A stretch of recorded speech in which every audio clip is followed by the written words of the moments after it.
BGB সীমান্তের নিরাপত্তা ও আস্থার প্রতীক, এটা আমাদের মহাপরিচালক মহোদয়ের উক্তি। আমাদের বর্ডার গার্ড বাংলাদেশের মহাপরিচালক মহোদয়ের এই উক্তিকে ধারণ করে এবং সামনে রেখে আমাদের বিজিবির প্রতিটি সদস্য নিরলস পরিশ্রম করে যাচ্ছে সীমান্ত এলাকায়। এর ফলশ্রুতিতে আপনারা জানেন যে আজকেও আমাদের একটা বিওপি থেকে প্রায় 6 কোটি টাকার উপরে ভারতীয় অবৈধ পণ্য, যার আনুমানিক মূল্য 6 কোটি টাকা উদ্ধার হয়েছে।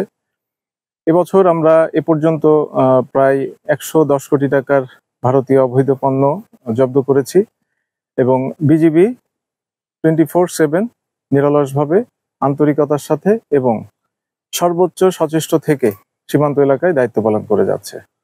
এক বছরে যে মাল ধরা পড়ছে, মাদকের বা অবৈধ চোরাচালান বেড়েছে না আপনাদের জব্দ তালিকায় বেড়েছে? দুইটাই।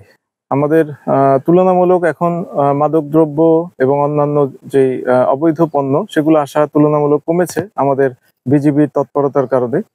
পাশাপাশি যেটাই আসছে সেটাই আমাদের জব্দ করতে আমরা সচেষ্ট থাকছি বলে আমাদের জব্দ তালিকা বৃদ্ধি পাচ্ছে। তো এ ব্যাপারে আরো সচেষ্ট থাকবো এবং ভবিষ্যতে এটা অব্যাহত থাকবে। যারা পেছনের নায়ক তাদেরকে ধরার ব্যাপারে কোনো উদ্যোগ আছে কিনা? অবশ্যই আমরা জানি যে মালগুলো ধরা পড়ছে বা বহনকারী শুধু ক্ষেত্র বিশেষে কোথাও কোথাও ধরা পড়ছে, কিন্তু পেছনে যে নেপথ্যে নায়করা তা ধরাছোঁয়ার বাইরে হয়ে যাচ্ছে। আপনারা জানেন যে আমরা যখন এই মাদকদ্রব্য বা অন্যান্য অবৈধ পণ্য জব্দ করি, আমাদের এই পর্যন্ত প্রায় 130 জনের উপরে আছে যাদেরকে আমরা মাদকদ্রব্যের সাথে এবং অন্যান্য দ্রব্যের সাথে ধরে আইন শৃঙ্খলা রক্ষাকারী বাহিনীর কাছে সোপর্দ করেছি এবং এরকম 75 জনের বিরুদ্ধে আমরা মামলাও দায়ের করেছি যাদের এটার পেছনে হাত ছিল বলে আমরা তাদের কাছ থেকে তথ্য পেয়েছি। তো সুতরাং এটাও আমাদের তৎপরতা অব্যাহত আছে। বিষয়টি বলুন। আজকে মানে এখানে কত কোটি টাকার মাল? আজকে আমাদের এখানে প্রায় 6 কোটি টাকা 6 কোটি টাকার মালামাল জব্দ হয়েছে। এর ভিতরে কাপড় আছে, কিছু সানগ্লাস আছে, কিছু চশমা আছে, এরকম বিভিন্ন পণ্য আছে। আচ্ছা, আমরা সবসময় দেখি যে এই যে অবৈধ পণ্যের ধরে, কিন্তু অস্ত্রের বিষয়ে আপনারা কেমন তথ্য আমাদের? অস্ত্র আমাদের কাছে যেরকম তথ্য এরকম তথ্য পাই নাই যে অস্ত্র আসার তৎপরতা আমাদের এদিক দিয়ে চেষ্টা করা হয়েছে। বাট বিভিন্ন সময় শুনেছি যে বিভিন্ন মাল বা বিভিন্ন দ্রব্যের মাধ্যমে পাঠানোর একটা অপচেষ্টা। বাট আমরা এই যাবৎকালে প্রায় 110 কোটি টাকার যত মালামাল জব্দ করেছি, কোনোটার ভেতরেই আমরা এ ধরনের কোনো কিছু পাই নাই। তো আশা করছি যে যেই তথ্যগুলো আমরা পেয়েছি আমাদের চেষ্টা থাকবে ভবিষ্যতে যদি এরকম কোনো কিছু পাই আপনাদেরকে জানাবো। ধন্যবাদ। আমার একটা প্রশ্ন, মানব পাচার হচ্ছে, এই বিষয়টা অনেক ইনফরমেশন আছে। এছাড়া আমাদের যে এখানে খারেরা ক্যাম্পের এরিয়াতে 2 নারী দর্শন হচ্ছে কিছুদিন আগে, এটা আপনার নলেজে আছে কিনা? মানব পাচার হচ্ছে না। মানব পাচার এক সময় ছিল, বাট এখন আর মানব পাচার হচ্ছে না। রিসেন্টলি আমরা 7 জনকে ধরেছি অন্য একটা ক্যাম্পের লোকেশন থেকে। তো বাট আমাদের মানব পাচার আর এখন এটা হওয়ার কোনো সুযোগই নাই। আমাদের বর্ডারে যেভাবে বিজিবির তৎপরতা আছে, কোনোভাবেই এই মানব পাচার হওয়ার সুযোগ নাই।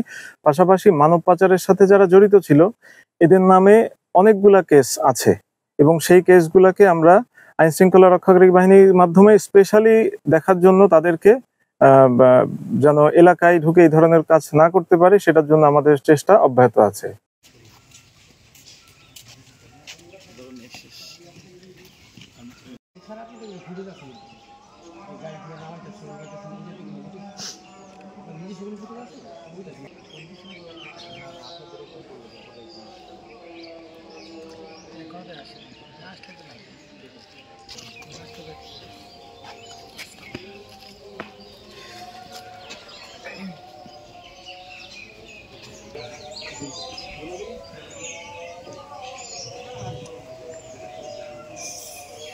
থাকেন থাকেন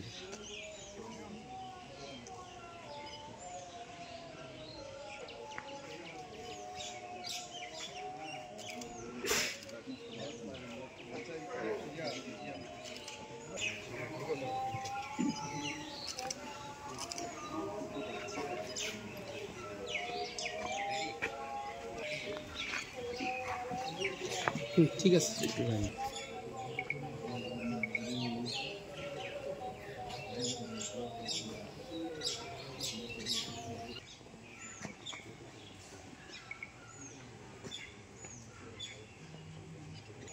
একটু সামনে যেতে পারি? যান যান যান।